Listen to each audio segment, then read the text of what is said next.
What's up, everyone? Kevin Allen here from DFS Army. You guys know me as the Geek, and this is your Fanduel NFL Week 3 first look.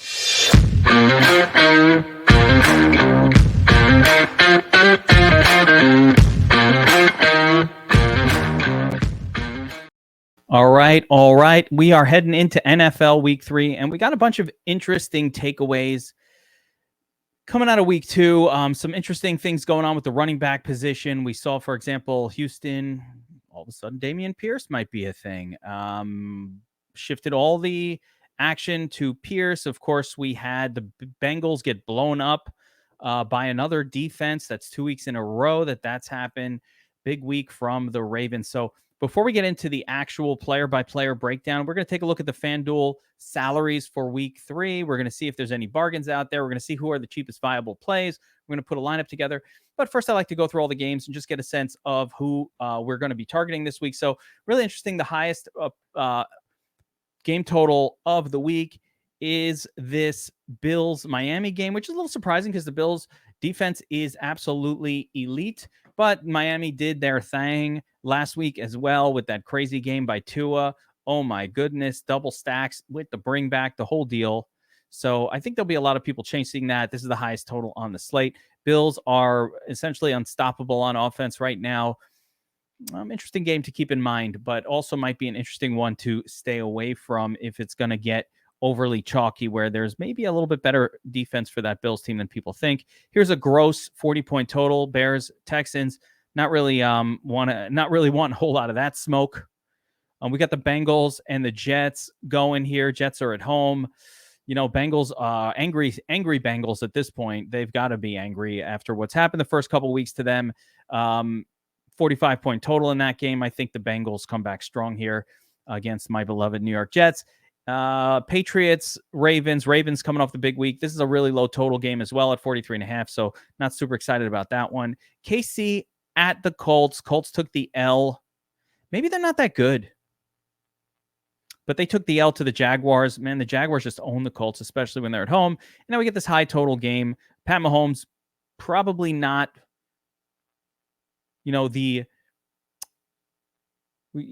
the weapons aren't the best for Mahomes this season, but he's making do with what he's got. Probably not the guy I'm going to be paying up for this week on the road at the Colts, though.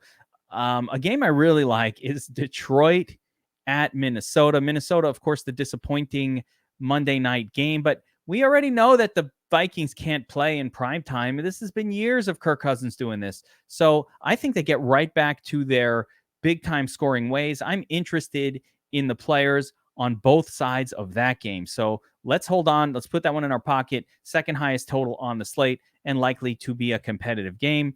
We got the Saints at the Panthers. Again, 40-point total. That one's gross.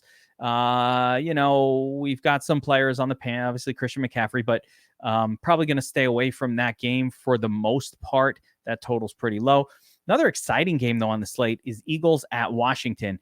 And I love both of these teams. They're both high-scoring teams this season.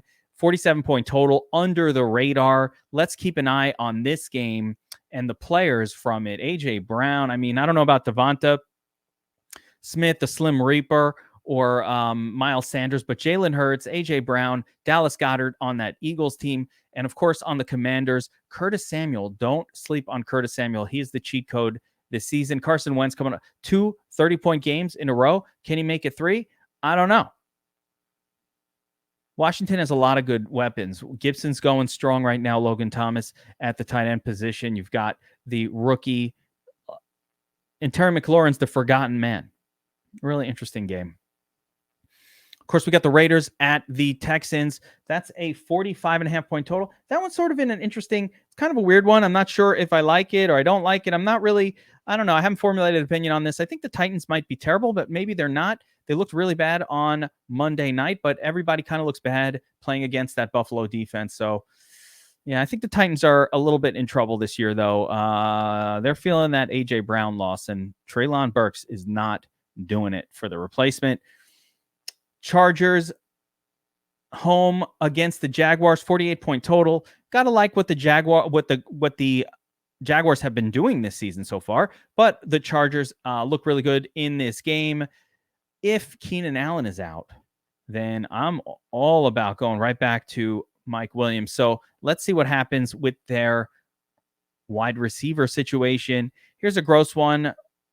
Mariota and the Falcons head out to Seattle to take on the Seahawks, 42-point total.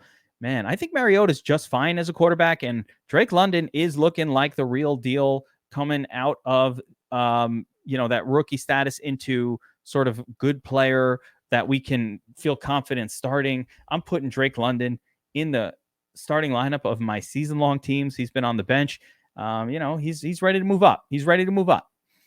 Of course, we've got the Rams at the Cardinals. I think this game has more name recognition, like more name brand sort of excitement for me. It's got a 49-point total, so it's right up there with the really good games on the slate. But the Rams have an elite defense, and I'm just not loving what I'm seeing out of this Cardinals offense. Sure, Kyler Murray kind of brings it back eventually, running around, but I'm not loving what I'm seeing out of them. I do like what I see out of L.A.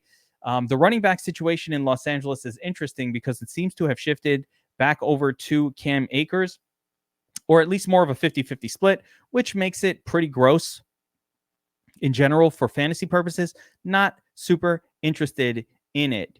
And for the Cardinals, you really don't want to play a lot of players against Rams defense, so it's probably a team I'm going to avoid this week. Packers at the Bucs, 41-point total. Oh, how the mighty hath fallen. Both of these offenses don't look great at all this season. The Packers are kind of doing it with defense and, some running game work. Last week, Aaron Jones went bananas. It was amazing to see it. Can they do more of that with the Aaron Jones focus? Maybe that's who the Packers are now. And for the Bucs, man, this team's in trouble with no Mike Evans. They just don't have weapons for Tom Brady to throw to. I am liking the Packers to win that game.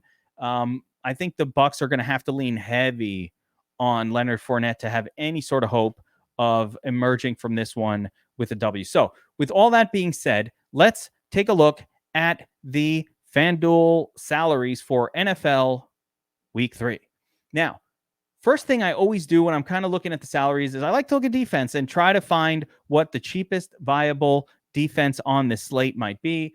Cardinals, Rams, no, I'm not playing. Could you play the Cardinals at home against the Rams?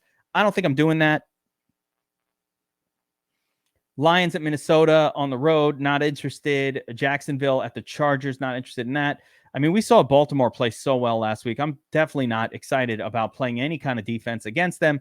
So the first kind of cheap one that pops up, Seattle. Now, Seattle's a very bad actual real-life defense, but you've got Atlanta traveling across country to get there. So, I mean, Atlanta's still a kind of a sloppy offense. So that one's of interest.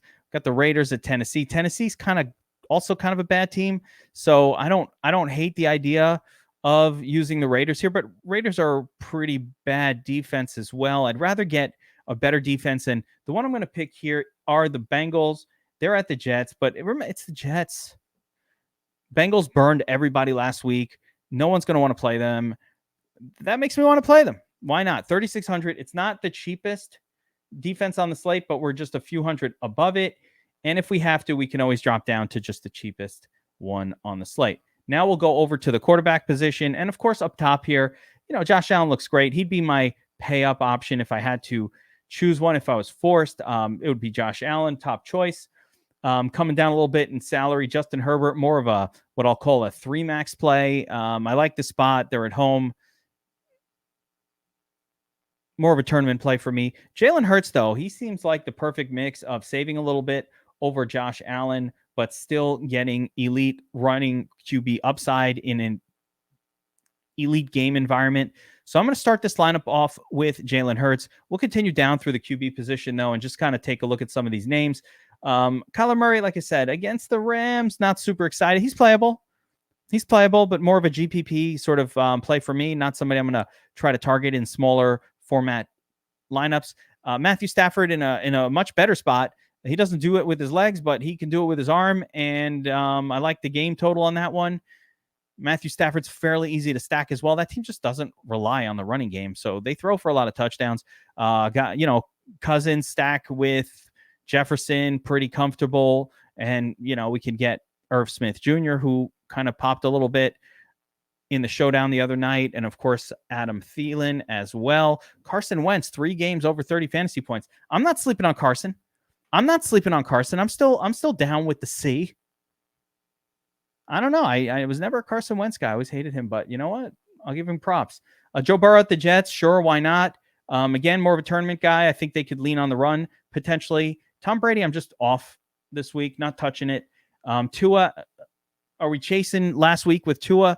I'm not. I like Tua. I love what he did last week. Wow.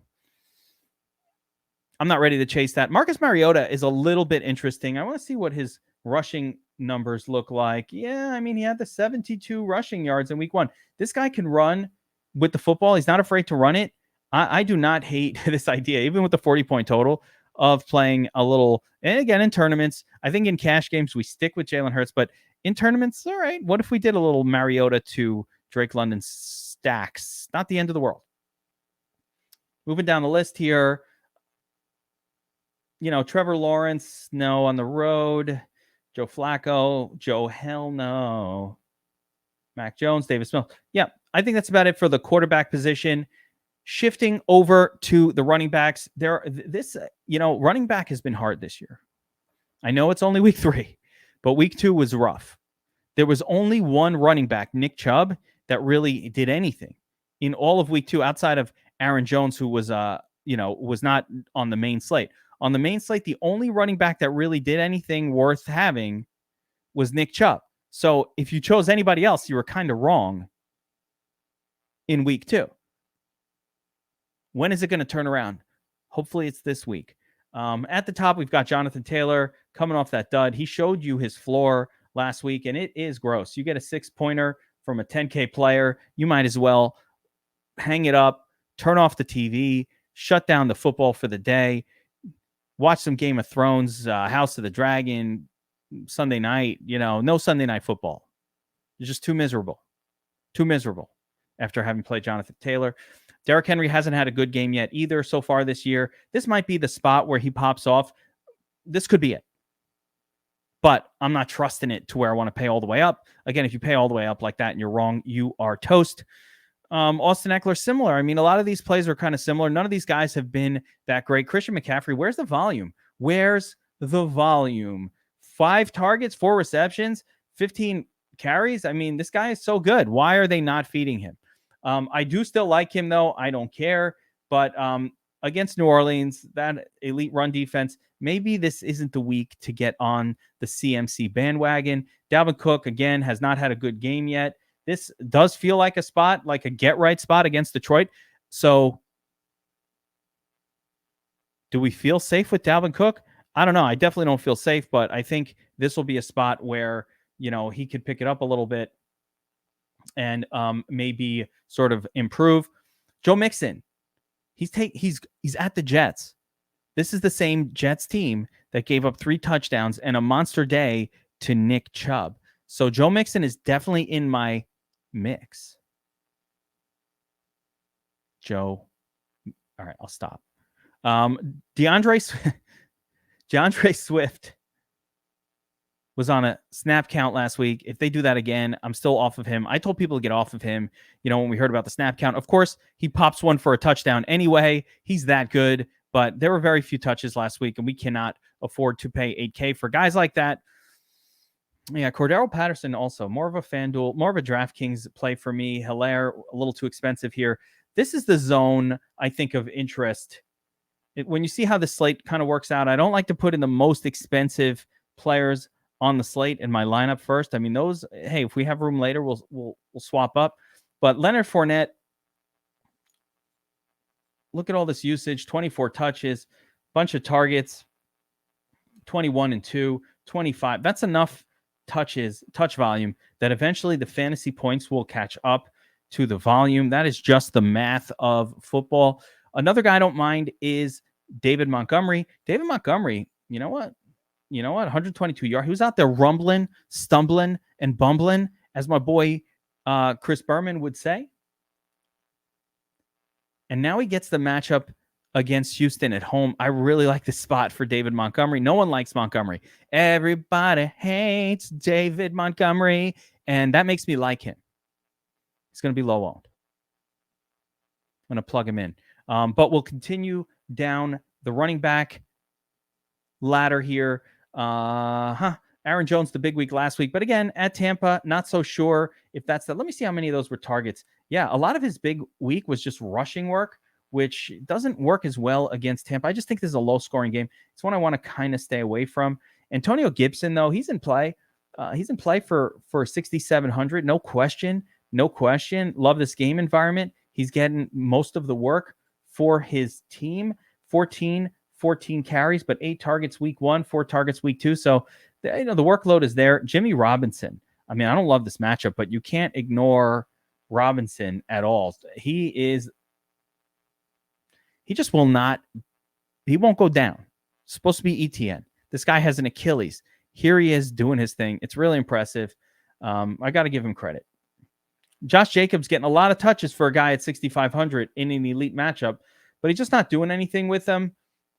I think eventually he's got to pop. I mean, what is the problem with this guy? He's getting all the looks. Tennessee, not a very good defense, especially not against the run.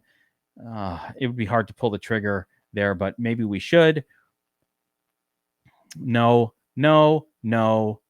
Brees Lightning, no.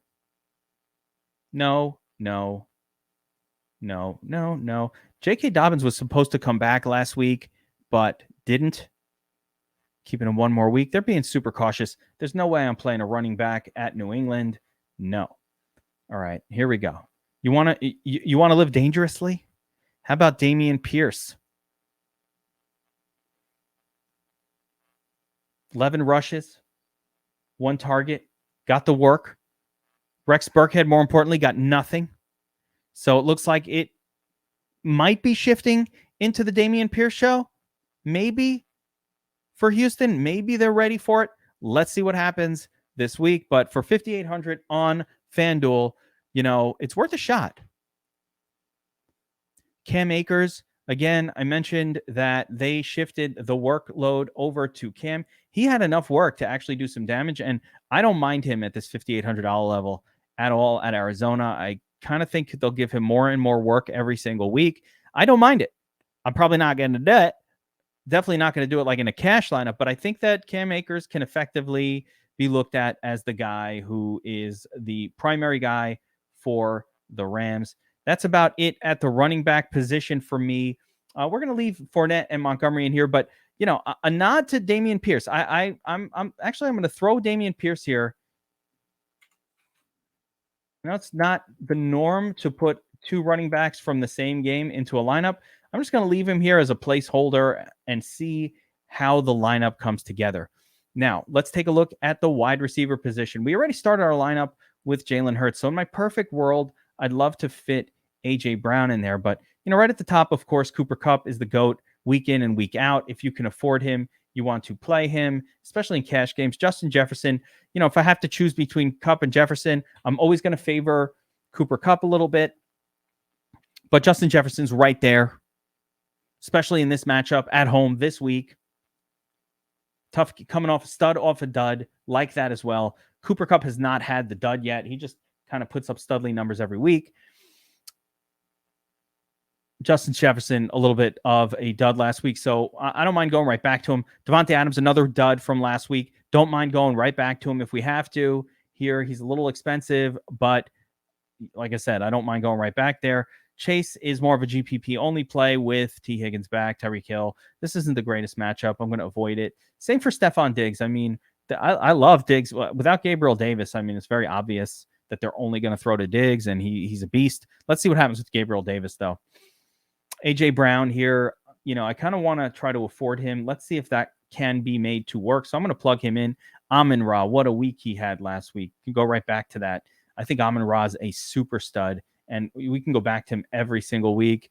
They did price him up, of course, but rightfully so. Jalen Waddle, again, the matchup's not really there this week for him. Let's see what happens with Michael Pittman. I will like Pittman, though, quite a bit if he comes back and he's fine. Let's see what's going on with his health. Moving down the list, we've got Christian Kirk coming off another pretty good week. He's been great, but it took 2 touchdowns to get those 22 points. The targets weren't quite as intense in week 2, but I am liking what I'm seeing out of Trevor Lawrence in general. He seems like he's bringing it around and becoming a competent quarterback. But the second wide receiver that I'm excited about this week, and this assumes that Keenan Allen will be out, is Mike Williams. Mike Williams just got 10 targets, and when they target him on that team, he produces fantasy goodness. So Mike Williams got those 10 targets. I love it. So I think we can go right back to him. Taking a look at tight end. Actually, there's one more wide receiver that I love this season in general. Let's see where he's priced. Ooh, a little expensive on FanDuel. I don't love the price, to be honest, for a Curtis Samuel. I love Curtis Samuel, though, this season. I might still do it, but it's going to be rough. I want to see which way to go with these last couple of spots. If we pay down at the WR3 spot, we should be able to... Oh, you guys will not like this one. Let me see how cheap Perriman is. Yeah, there he is. So Perriman, the deep ball guy with no Mike Evans. How about that? You want to take a GPP tournament shot? You want to open up things for having Travis Kelce in your lineup at the tight end position? That might be a way to pull it off. You get Kelce, you get A.J. Brown, you get Jalen Hurts. I wouldn't mind, bringing a little correlation back with some Washington pieces, but I just couldn't fit Curtis Samuel in there in this particular build. Maybe we would shift over from one of these guys to to get a little more correlative build. We probably have to shift over and get Antonio Gibson, and save some money. And then we might be able to swap somebody else out. But outside of that, I kind of like this build. Yeah, I like this build. A couple other pieces, I want to target Mixon this week. There's a few other names, but I don't mind something like this. Of course, we can also do the cheap tight end approach. I think with FanDuel, it's always expensive tight end versus cheap tight end. And it's kind of like that on draft. It's just every week across the board. Like if we went the cheap tight end way, we drop a Dawson Knox in here or a Logan Thomas or, pretty much Dallas Goedert. Actually, Dallas Goedert would be great. So any one of these guys that we dropped in here, that opens up things for, hey, there's my guy. And that gets us up to Joe Mixon. So, another interesting way, the cheap tight end approach to it. We are ready. I'm making the lineup. And that's going to do it for our FanDuel NFL Week 3 First Look lineup. Remember to like and subscribe to this channel. We've got content coming out nonstop. Wednesdays are the game plan. We've got betting angles and DFS angles going. And of course, if you're not signed up at DFS Army, get over there now. Get signed up. Promo code Geek. That's my code. Promo code Geek gets you 10% off VIP. Every sport covered. Whatever you need, whatever you want, we got you covered. So that'll do it for this one. I will see you guys next time.